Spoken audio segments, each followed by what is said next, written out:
amiga que tem acompanhado os trechos do livro Sem Medo da Minha Idade, da autora Elizabeth Fitzpatrick. É uma alegria a gente chegar nessa reta final desse compartilhar. Espero que vocês estejam sendo abençoadas por Deus através desses trechos. Deus tem falado ao meu coração, apesar de eu estar na metade da minha vida, né? Cerca de 34 anos, quase 34 anos. Eu ainda sinto que preciso muito dessa graça do Senhor para que eu possa criar meus filhos, me preparando para um momento em que, e vai chegar, em que esses filhos vão dizer até logo, né? Eles vão sair do nosso ninho, o nosso ninho fica vazio e o nosso coração fica muitas das vezes buscando consolo em Deus. Graças a Deus que Deus tem nos dado a sabedoria da sua palavra para que a gente possa colocar o nosso coração, nossa mente, nossas emoções no lugar certo, né? Lembrando que nossas emoções, elas não são maiores do que nós. As nossas emoções, elas são subjugadas pelas verdades da palavra de Deus. Nós cremos que a palavra de Deus, ela é a nossa regra de fé e prática. E dessa forma a gente pode, sim, amando a Deus, colocando Deus no centro do nosso coração, a gente pode colocar os nossos filhos no lugar certo, né? No nosso coração.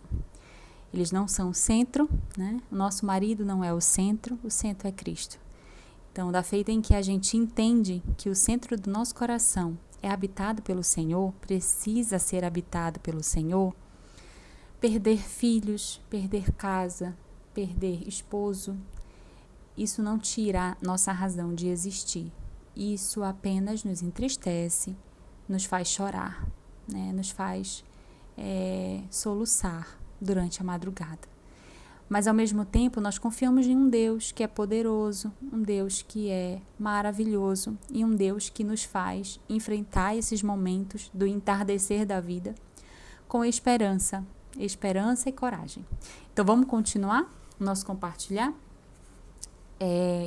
Irmãs, a autora Elizabeth Fitzpatrick, ela vai continuar no capítulo 5, falando sobre esse deixar pai e mãe, né?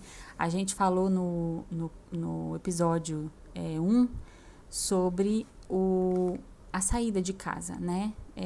Essa despedida, esse deixar, né? Os pais por motivos de trabalho, o filho morar em outro local.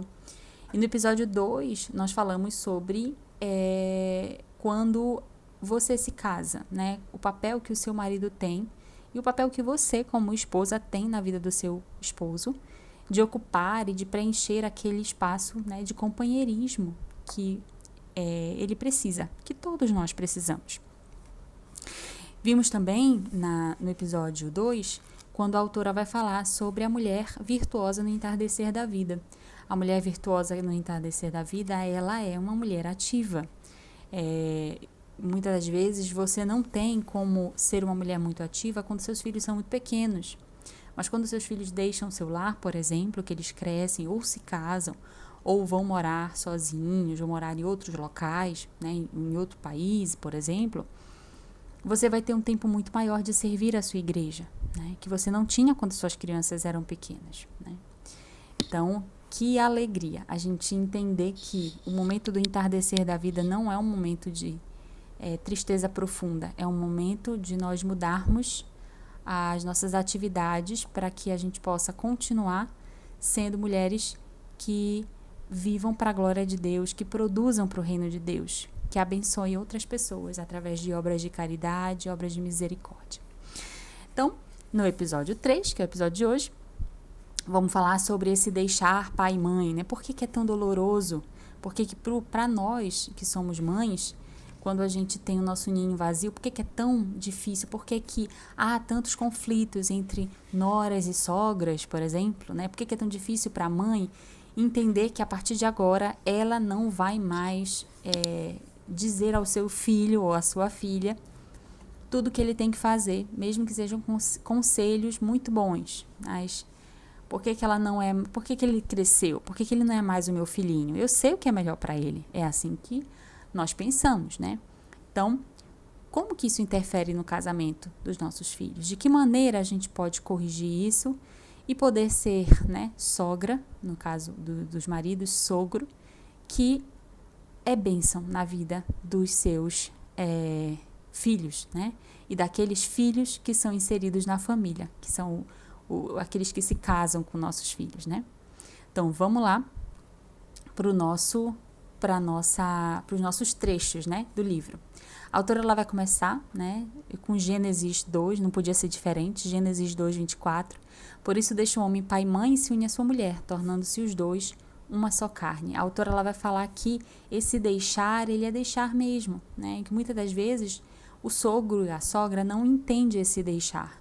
O filho entende, né, porque ele está fazendo esse processo de saída, ele está apaixonado, ele quer viver aquela outra fase da vida, mas são os pais que ficam com aquele vazio na casa, né, com aquele quarto vazio, né, com aquela mesa do café da manhã sem aquela companhia do filho, né, então esse sentimento de tristeza, ele é mais característico do sogro, da sogra, né, da ausência desse filho, que vai agora, que deixou o pai e a mãe e se uniu ao seu cônjuge, né?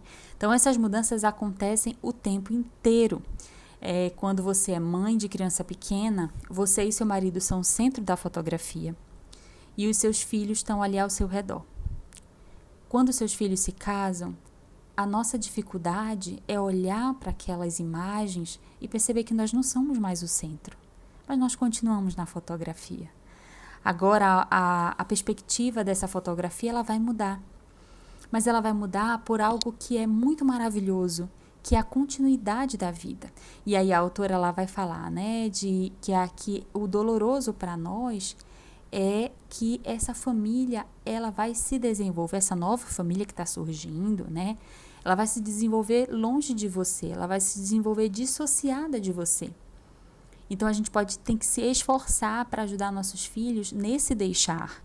Muitas das vezes, a dificuldade de deixar vem dos pais desse casal, né?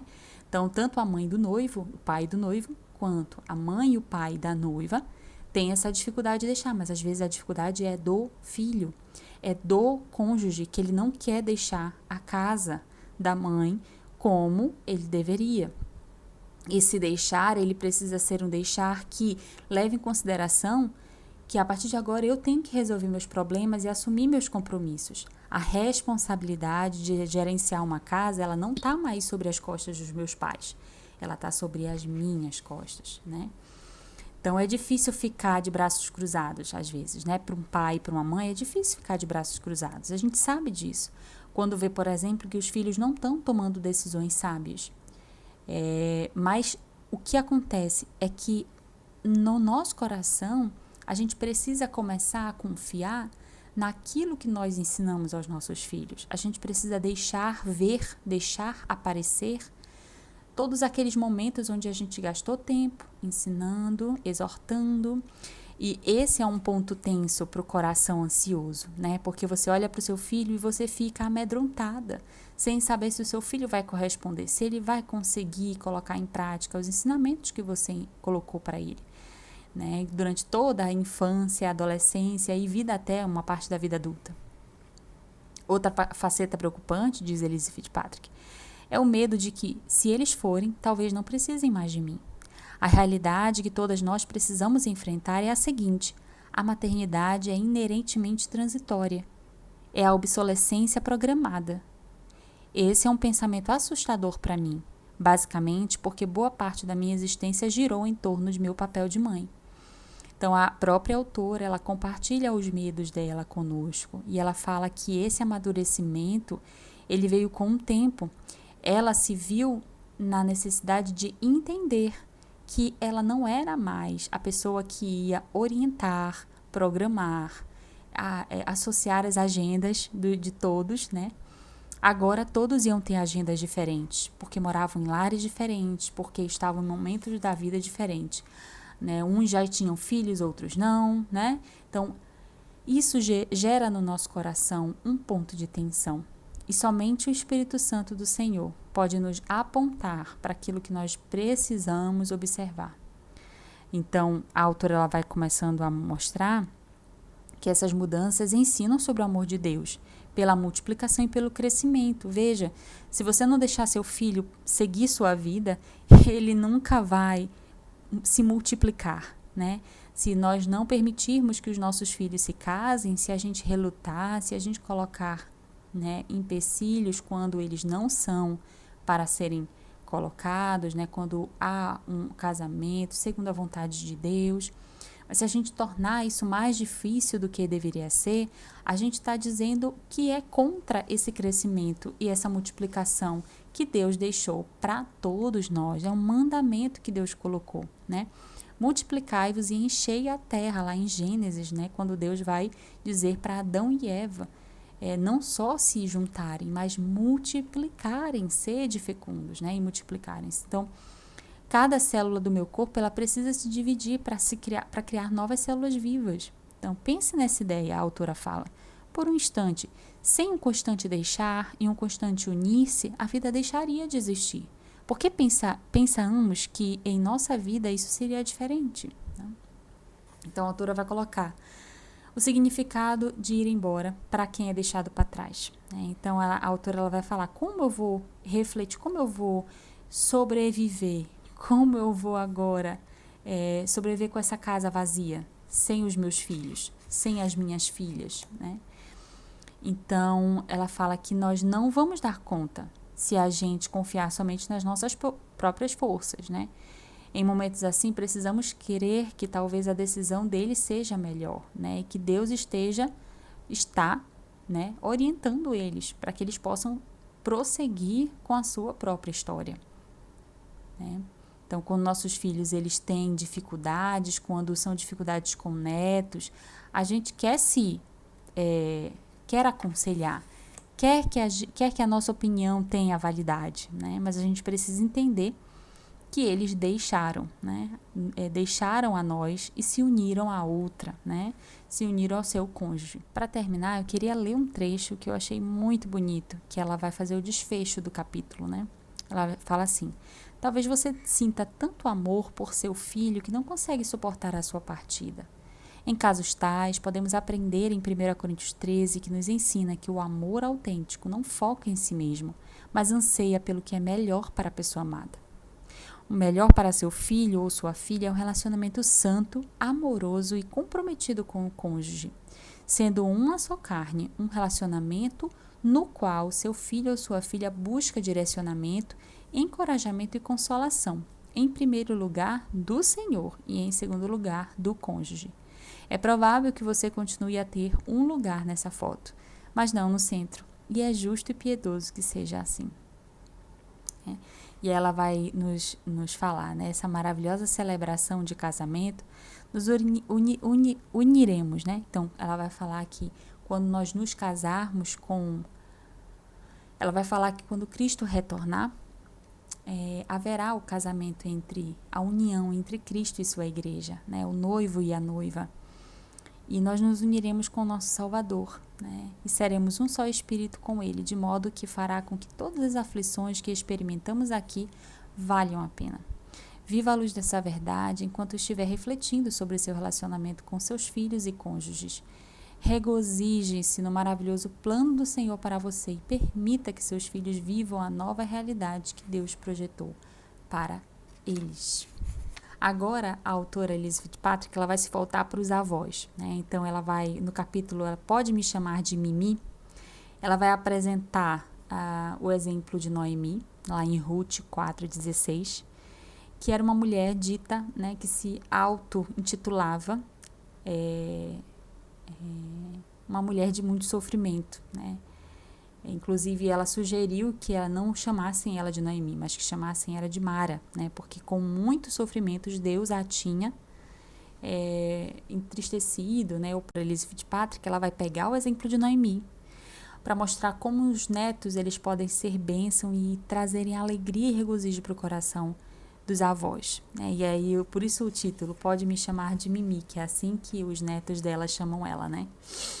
Então, a autora ela vai colocar como Noemi foi renovada e sustentada na sua velhice através do seu neto, Inclusive, o neto de Noemi, para quem não está muito lembrada, foi o avô de Davi, né? O homem segundo o coração de Deus, né? Então, Obed, né, que é o filho de Ruth com Boaz, se chamou Obed, e ele trouxe alegria a Noemi, né? Então, Obed foi avô de Davi. Então, para vocês verem como Deus pode usar, né, a nossa tarefa de avó, a tarefa de avó, para abençoar os netos no sentido de trazer a eles o amor de Cristo e usar os netos para confortarem a velhice, né, dos avós. Então, a autora, por exemplo, né, comentando sobre a vida de Noemi, ela fala que Obed renovaria e sustentaria a sua vida na velhice, em certo sentido, isto é, o que os netos fazem. Eles renovam nossas vidas e nos satisfazem na velhice. Então, que alegria maior, né? Você poder pegar o filho do seu filho no colo, né? Poder abraçá-lo, né? Poder brincar com ele. E acredito que para um avô que não pode, por limitações físicas, é muito triste, né? Não poder mais brincar com seus netos. Mas como é bom ter netos, como é bom você ver que a sua posteridade está progredindo, né? Que seus filhos estão se multiplicando, que a sua descendência está surgindo sobre a terra, né? A sua continuidade, os netos são a nossa continuidade. E aí a autora ela vai falando, né, da experiência dela com as netas, né, com os netos dela. Ela fala que os netos são uma renovação, né? Os netos são uma alegria especial e abençoadora para o coração dos avós, né? E ela vai falar que o fato de pegar os netos e sair e passear com eles é um antídoto contra a tristeza nos avós, né? Que é um momento de alegria quando os netos chegam em casa. Que as histórias dessas mulheres, e ela vai contar, né, exemplos de histórias de vida de duas mulheres, né, que foram avós, e que desfrutaram muito da presença dos netos, falha o nosso coração também. Então, ela vai contar a história de duas mulheres que, em meio à dificuldade, foram imprescindíveis na vida de seus netos. A autora, inclusive, ela vai usar o exemplo de Lloyd, né, que era a avó, né, Lloyd e Eunice, né, são a mãe e a avó de Timóteo. E ele fala, olha só, o quanto Timóteo foi bênção na vida do apóstolo Paulo. E Timóteo, sendo filho de pai, né, que não era um pai judeu, né, o pai era grego, então a referência dele de cristianismo foi sua mãe e sua avó, né? Então olha aí o papel da avó, mais uma vez, na palavra de Deus, sendo impactante e importante na vida do seu neto, né? E aí ela vai trazer dois exemplos, duas histórias de vida reais, tá?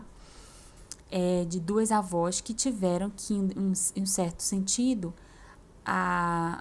criar seus netos, né? Por exemplo, uma história que me marcou muito foi a história de Juliette, né? Juliette era uma senhora que tinha criado seus filhos e uma das suas filhas se envolveu com drogas, né, e um relacionamento abusivo.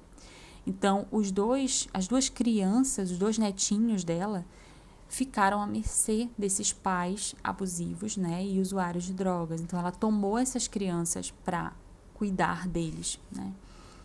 E ela fala um pouco da luta dela, né. Então, olha só, e aí esse relato, ele mostra o quê? Ele mostra como a adoção é uma bênção de Deus, né? Às vezes você não tem filhos biológicos mais no seu regaço, mas Deus lhe dá a oportunidade de você ainda na velhice servir como referência, servir como cuidadora, servir como mãe, mesmo que temporária, dos seus netos, né? Então a gente conhece pessoas bem próximas que tiveram suas avós como suas mães e que maravilha, o que seria de nós sem as nossas avós, né?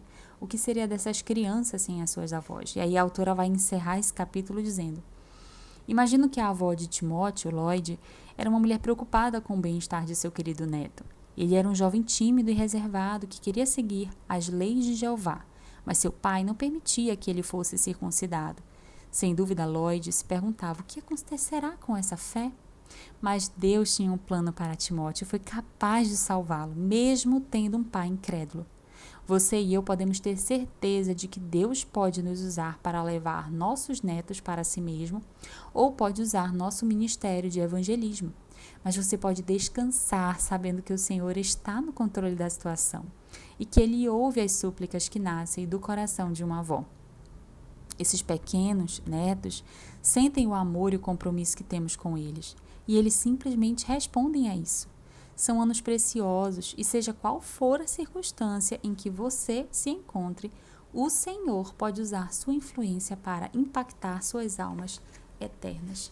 Então, que essas palavras atinjam o nosso coração, que essas palavras possam nos animar. Irmãs, se sintam animadas, para que vocês perseverem, amando, sendo exemplo, impactando a vida dos netos de vocês, para que eles possam lembrar da avó, do avô, e possam lembrar com amor, com terno afeto, sabendo que eles encontraram em vocês essa referência de evangelho, de cristianismo, de vida com Deus. Que Deus abençoe sua vida, minha querida irmã. Vamos orar?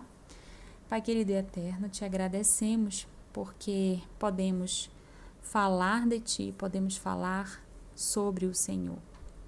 Louvado seja o Teu nome, porque o Senhor Deus tem usado avós e avós para trazer ao coração de tantos netos a alegria do Evangelho, as verdades do Evangelho. Ó Senhor, nós te pedimos, sustenta nossas irmãs, servas do Senhor, que amam a Ti, que querem viver para o Teu agrado, que querem ser avós, como foi Lloyd, avós como Noemi, que tiveram seus netos e neles tiveram a oportunidade não só de se alegrarem como avós, mas tiveram um campo propício para o plantio do Evangelho.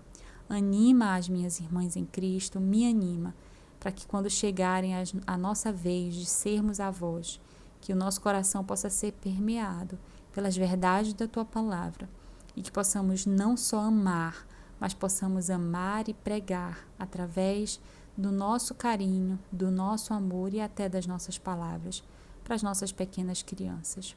Oramos a Ti e o Senhor cuide de cada irmã, esteja com cada uma nas suas lutas, nas suas necessidades. Em nome de Jesus, nós choramos. Amém.